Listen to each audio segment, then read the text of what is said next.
আসছেন আপনি জবরদস্তি করে আপনি কথা শুনবেন না কেন আপনি বাড়ি কেন এই পারিবারিক বাড়ি তো এর বাড়ি না বাড়ি তো না, এটা হলো আমার বাপ দাদার সম্পদ। আমার বাপ দাদার সম্পদ ওরা ঠেলা মেলা করে বেশি আগায় আসছে। আমার অংশ থেকে আমার অংশে বেশি আগায় আসছে। এই জন্য আমি পরিষদে বিচার দিছি যে এইটা একটা নিয়ে একটা বিচার করে আমার জিনিসটা সীমানা নির্ধারিত করে দিবে। তারপরে পরিষদে এইভাবে দীর্ঘ 4 মাস থেকে ঘুরতেছি। এক করে 5-7 বার আসছে এদের কাছে। এরা খালি সময় নেয়, 10 দিনের সময় নেয়, 15 দিনের সময় নেয়, 1 সপ্তাহের সময় নেয়।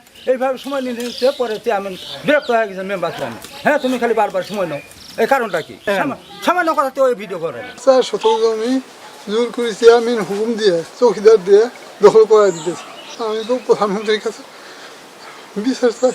আমি কিনছি বিচার থানায় দিছি, থানা থেকে তো চেয়ারম্যান টেলিফোন করি, থানা থেকে আসতে দেয় না, থানার লোক আসতে দেয় না। জমিটা আমরা কেনার সম্পদ, কিনা সম্পদ 4 শতক জমি আমাদের কেনা, বা যার কাছে কিনছি সে দখল রেজিস্ট্রি দেওয়ার পরের দিনই মাহি দখল দিয়ে দিছে। সেই সূত্রে আমাদের জমি গাছপালা বাগান আছিল। এখন মনে করেন চেয়ারম্যান এদের পথে টাকা খায়া জবরদস্তি করে আসি আমার বাড়িতে হুমকি দিয়ে যায়, এই মহিলা তুমি কথা বলবা না কোনোদিন। মহিলা মানুষ কেন কথা বলবে? এই মহিলা তোকে সাবধান করলাম, তোকে হুঁশিয়ার করলাম, মেয়ে মানুষ যেন কথা না বলে, আজীবন হুঁশিয়ার থাকবা।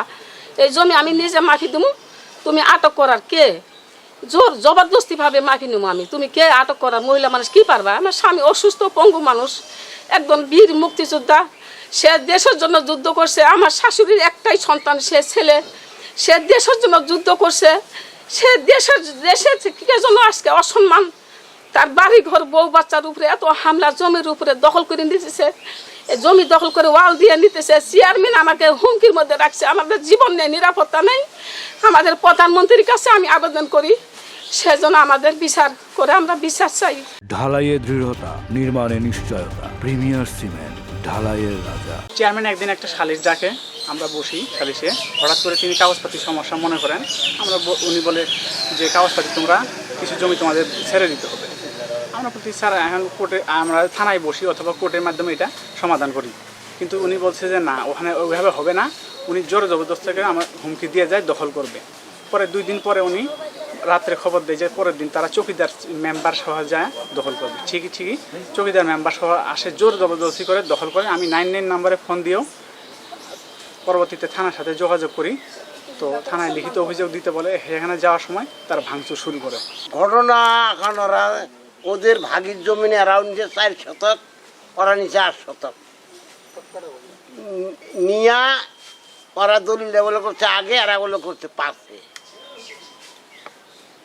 এরা তো দখল নিয়েই নিছে। এখন ওরা দখল পায় না বলে এখন ওরা চেয়ারম্যান মেম্বার দিয়ে এরা না ভিয়ে জোর করে দখল করে নিচ্ছে। প্রথমে ওরা বলে নিছে আগে। ওরা কারা? ওই যে ওই বাড়ির নাম বলতে নূর মোহাম্মদ। ওদের ভাগির জমিন, ওদের ওই নূর মোহাম্মদের বাপ একাই নিতে পারে নাই, 11 কিছু জমি দিচ্ছে। দখল দুনু বাড়ির আসছিল 4 শতক 8 শতক, ওগর দখলে 8 শতক, এগর দখলে 4 শতক। একদিন বসে বলছিল ওরা কাগজপত্র দেখালো, যে কাগজপত্র দেখে এলাকার লোকজন সবাই বললো। আমি তো তাদের দিদিতে আসছিলাম, দেখলাম যে কাগজপত্র এদের সঠিক আছে। মানে ওরা একটা মামলা করছে, একটা দলিল নিতে আগে ওরা পরে ওই যে মুক্তিযোদ্ধা, ঠিক আছে? তারপর ওরা মামলা করছিল, ওই দলিলটাকে ঠিকানার জন্য মামলা করছিল। মামলায় ওরা হারে গেছে। চৌকিদার আমার জন্য কেউ জোর করে দখল করতে যাবে? আমার আমিন থাকবে, চৌকিদার তো আমার থাকবে। এই যে আজকে সারিতে আসছি, আমার গ্রাম পুলিশ থাকে। গ্রাম পুলিশ থাকে না, নিয়ম আছে গ্রাম পুলিশ থাকে, আর শান্তি শৃঙ্খলা রক্ষা। আমাদের লোকজন কাউকে মারামারিও করতে যায় নাই, যে কাউকে মার দিচ্ছে কিংবা কোনো একটা বেড়া ভাঙছে।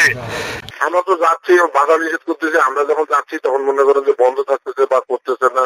আমরা তো আমাদের তরফ থেকে মুক্তিযোদ্ধাকে সর্বোচ্চ ইয়ে করবোই। আমরা তো আমাদের কাজটা করতেছি। আমাদের তরফ থেকে আমরা বাধা নিষেধ করতেছি, প্রয়োজনে ধরে নিয়ে আসবো। আমরা ওনাদেরকে বিজ্ঞ আদালতের পরামর্শ নিচ্ছি এবং আমরা বাধা নিষেধ করছি এবং আমাদের তরফ থেকে যতটুকু আইনগত সহযোগিতা সেটা করতেই আছে।